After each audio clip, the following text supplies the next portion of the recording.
Welcome to Zoom In, Zoom Out, your global look at news from Taiwan. I'm Louise Watt. Taiwan's elections are just around the corner.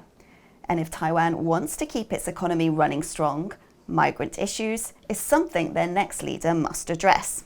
I met one Filipino worker, Jennifer, who was protesting what migrant workers say are unfair labour practices and discrimination. Have a look. Jennifer Gilalis Villarus is frustrated at the way migrant workers like her are treated in Taiwan. She's protesting ahead of elections that will decide the country's next president and legislature, hoping something will change. Because migrant workers cannot vote here, so we're doing the rally to have our voice to listen by the government. A domestic helper from the Philippines, Villarus stands with other migrant workers calling for an end to what they see as unfair labour practices and discrimination. And how they're treated here has become an election issue because tens of thousands more are needed to keep the economy going. To further discuss their political voice in Taiwan, we're joined by Sarah Liu. She's a political scientist at the University of Edinburgh. Welcome to the show, Sarah. Hi. Now, migrant workers can't vote, but is there a way for them to express their voices here in Taiwan? Most migrants in Taiwan have the right to assemble, mobilize, and protest. But however, the majority of them are not eligible to vote, like you said, right? Nor do they have the time, the energy, and the resources to really participate in politics. So migrants could potentially be represented through some of the nonprofit or civic organizations that focus on human rights of labor and human rights of migrants. These organizations may offer support and guidance, but then again, resources are very limited. And it also depends on what kind of migrants we're speaking about, right? So marriage migrants are more likely to participate in politics than migrant workers. But migrant workers have very limited resources, again, to really make their voices heard in Taiwanese politics. And what are the frustrations that they face? You know, if they could make their voices heard, what would they be saying? A lot of the frustrations perhaps come from the kind of working conditions. There's no way for these migrant workers to really communicate the kind of working conditions that they are in, or if they're exploited because they fear of losing their jobs. So there's really not a platform for them to report their employers because a lot of these migrant workers, again, worry about losing their livelihood. So most migrants in Taiwan, they work in factories and manufacturing, construction, and they also work in people's homes, caring for the elderly and so forth. But you just alluded to their marriage migrants, and there's a category in Taiwan that's known as new immigrants. And I wonder, could you just explain for us what kinds of migrants does this all-encompassing category include? So in Taiwan, in the last few decades, 2 or 3 decades or so, Taiwan has seen an influx of new arrivals from mostly China and Southeast Asia, mostly through marriage. So these migrants who come to Taiwan are called new immigrants. And currently, I believe the number of new immigrants in Taiwan is over 580,000 people already. So migrant workers in Taiwan, they're allowed to come from 4 countries, and that's Indonesia, the Philippines, Vietnam, and Thailand. The new immigrants, so the workers that marry Taiwanese spouses, are most of them, did they come here as migrant workers, or did they perhaps meet Taiwanese abroad and then come here? When the Taiwanese government first opened up its borders for these new immigrants back in the early 1990s, a lot of these marriage migrants have come through Taiwan through these commercialized agencies that allow both these mostly women in China or Southeast Asia to meet Taiwanese men. However, in the last decade or so, because travels and globalization has made everything a lot easier. So sometimes people meet their spouses abroad when they are traveling or working or touring. So some of these new immigrants have also moved to Taiwan through marriage, but not particularly or not exactly through commercialized agencies. And this year there are some new immigrants running for office. So who are they and what are their platforms and how much support are they getting? we've actually seen a few marriage migrants who've already been in legislature working on legislative policies and changes for migrants. So, for example, we do see a marriage migrant from China being represented by the KMT, and their platform largely focuses on allowing Chinese spouses to participate in politics and also lowering the length of duration that is required for Chinese spouses to naturalize. And we also see another Malaysian marriage migrant or a student who stayed beyond their university degree to represent in the DPP party, who was elected through the party nomination 4 years ago, right? And then we see that a lot of these focus is centered, again, how to make migrants' lives easier and how to help them integrate better in Taiwanese society. Let's zoom in a little more on the policies in January's elections. One of the policies in these upcoming elections in January actually is to have a council of new immigrants, because one of the candidates, Ko Wen-je, he said the number of new immigrants, what you just said, around 600,000, is the same as the population of indigenous people in Taiwan. And he said there's a council of indigenous people, so there should also be a council of new immigrants. How do you feel about that? I think it's absolutely right for presidential candidates and their respective parties to care about migrant issues.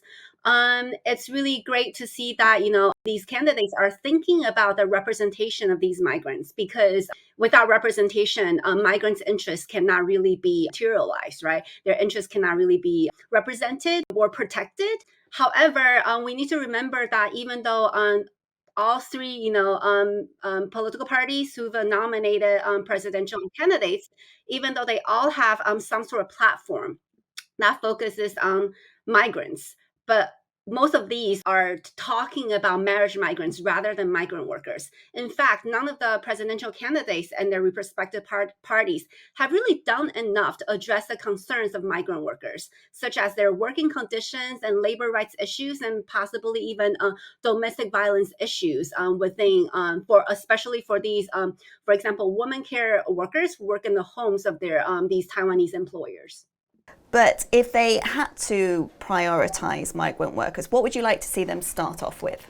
Well, so far, the presidential candidates and their respective parties have really treated migrant workers as a way to fulfill labor shortage in Taiwan, right? So, for example, in the healthcare sector, instead of treating these people who work in the homes like members of Taiwanese society, these people spend more time with those who are in need of care, including the elderly and children, than their family members. But they're not really addressed or talked about like members of Taiwanese society. They are dehumanized into beings who fulfill these labor shortage. And also, most candidates are focused on the penalty and deportation of migrant workers who flee from their employers or overextend their stay without documents, right? Again, this is indicative of presidential candidates and parties treating migrant workers like criminals. So if these presidential candidates and their parties need to think about what to prioritize, I think what's important to remember first and foremost is that these migrant workers are also human beings, right? It's important to come up with a comprehensive policy that makes sure that these migrant workers are entitled to the same workers' rights that workers in Taiwan have, right? They should be free from exploitation. They should be free from violence. They should be free from hostile environment. So these are things that the presidential candidates and parties should think about.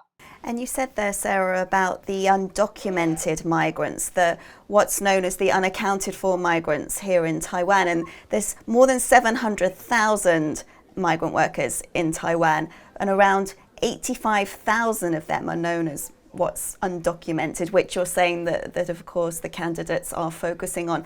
But why? What are the reasons for migrants to become undocumented? Because it's very common. Well, I think this issue is not unique to migrants' situation in Taiwan. It's not unique in the sense that we see this happening in other countries as well, right? Migrant workers perhaps overextend their stay without documents for a number of reasons, right? But mostly the priority reason is that they need to find a way to survive, and they need to find a way to make a living, right? So some of these migrant workers may have stayed without documents because they need to make more money and send that money home to their home countries. The incoming government needs to think about how to really resolve that issue, rather than treating them like criminals, or rather than spending a lot of time and energy and resources on tracking down these migrants as if they were criminals. Perhaps there's need to be a way to think about how to create a more comprehensive policy, perhaps allow migrant workers to stay more than, for example, 6 years, right? That's their cap right now. How they could work in Taiwan for more than 6 years, especially since a lot of these migrant workers have already established really great relationships with their employers, right? And then I think time and time has shown again that employers in Taiwan needs these migrant workers to fulfill the labor shortage. And it's also really important to remember that the crime rates, or the rates of criminal activities of migrant workers, are not any higher than the average criminal activity rates of the native population. And we saw at the top of the show migrant workers protesting for their rights, but they're not the only ones protesting. There was recently a smaller protest by some Taiwanese, mostly young people actually, but there's talk going on between Taipei and New Delhi to open this up to Indian workers. Now, is this opposition representative for how the majority of Taiwanese society feels about opening up the labor market to migrant workers from another country? I'm not really sure if it's really representative of the general population's concern. It's important to remember that one of the reasons why this group of young activists protested, right, against a possible bill to allow more Indian workers to come to Taiwan centers on their worries about their jobs being taken, right? And they worry about their jobs being taken because they worry that these could be high-tech jobs rather than, jobs in the healthcare industry or jobs in the factories, right? So many of these young activists that we saw are people who are against it, and they're these university educated young people between the age of 20 and 25. So they're really concerned about their white collar job or their office jobs being taken by Indian workers. Many of these concerns can be very sexist and racist, as they rely on stereotypes of Indians to judge whether they're fit to work in Taiwan or to live in Taiwan, right? So I wouldn't say it's indicative of general attitudes or youth attitudes, but I do think it shows a lack of understanding of India, as well as a lack of education on racism and sexism. And Taiwan, of course, under President Tsai Ing-wen, since 2016, she's been in power. She's had a policy where she's been strengthening relations with what's known as the new southbound countries. So how does the treatment of migrant workers in Taiwan affect its relations with these countries that it's trying to do more business with and reduce its dependency on China? I think Tsai Ing-wen has done a lot through her new Southeast Asia bound policy. So I really don't think the relationships between these governments are that fragile. However, when we talk about how this type of news is perceived, that's a different story, right? So for example, if we talk about the protests among the young people against Indian workers coming to Taiwan, India has covered a lot of this news, this protest, right?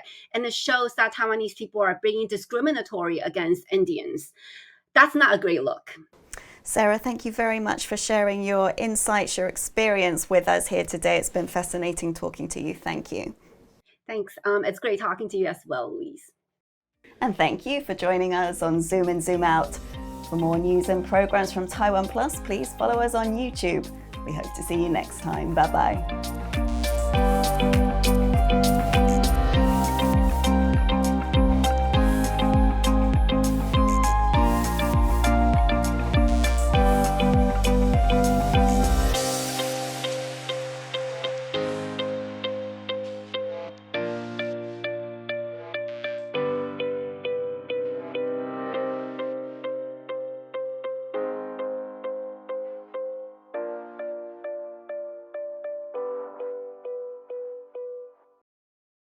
For more stories from Taiwan, around the world, and in front of a World War II era aircraft carrier, please download the TaiwanPlus app. It's bigger than it looks.